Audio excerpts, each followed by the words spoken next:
Okay, so let me see if I have some useless things open. Close this. Close this. Okay, perfect. Let's get started. Let me see if it's recording. It's recording. So it's a refresher, May 11th, 2019. We're basically going to go over, like how do you identify this phenomena called breakout, right? It's basically how the candles move through areas, right? And that movement is basically called a breakout, right? And then there's certain things happen, when candles reach an area where candles have previously rejected from like important price levels. So those are rejection areas too, right? So we're going to go over all of that here. Can you please post in Ted's chat? Let me see. It's posted in Ted's chat. That's why you are here, because it's posted in Ted's chat. Is it?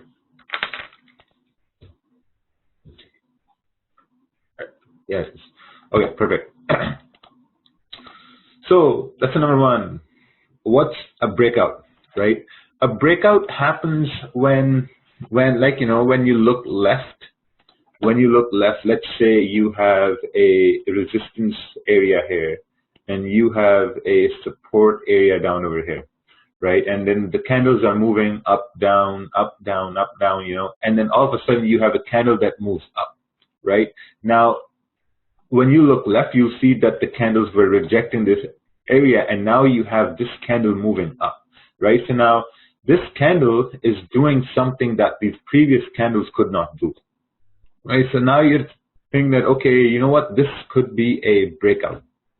So what happens is now there are probabilities, right? The probabilities are that there's a higher probability that if this is a 30-minute time frame, or let's say if this is a 1-hour time frame, right? The probability of this move to continue up is higher than the probability of it moving down, right? So for the sake of simplicity, what we're going to do is we're not going to include fakeouts here, because that just confuses a lot of people. So we're only going to focus on the trend, right? So in this case, the trend is up. So what happened was price came up, it reached into a consolidation area because it found resistance, and then it found support, right? It reached a consolidation, broke out. So now when you're trading the trend, you're looking for these moves, right? You're looking for candles to do things that the previous candles could not do, right? So when you're looking at the charts, you're only looking at candles, and that's all what we see. So it's very, very important for you to know what candles are doing, how to study candles, how to tell,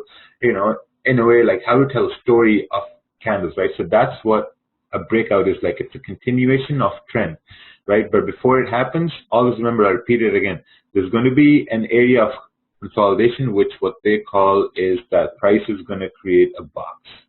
So this is your box, and then you have a candle that breaks out, and then what you expect the next candles to do, what do you expect? Will it continue? Now, there two things are going to happen. Either the candles are going to continue moving up, or what they're going to do is that they'll try to form some sort of a support. And that support, like, you'll have to wait for that support, because after you have a break, the next candles will continue down and they will create a support. What most people do is, it happens all the time. It used to happen for me too. Like, once you have a break, right? Well, now you don't want to miss out a move, so you take a buy right over here. What happens when you take a buy right about here? The candle starts to move down, and you're like, oh shit, I become the way, So that's where you get the perfect entry for a sell, but in the opposite way, right? So you took a buy anticipating a move up, but then you have a move down. So what happens when you took a buy up over here? When you have a buy up here, you always got to think, right? The step number one is to think that, okay, if you're going to take a trade, where will your stop loss be? Makes sense? So if you're taking a buy here, where do you think your stop loss is going to be?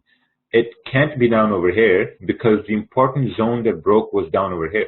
So we're going to go over a lot of examples here later on, but this is just for the sake of explanation.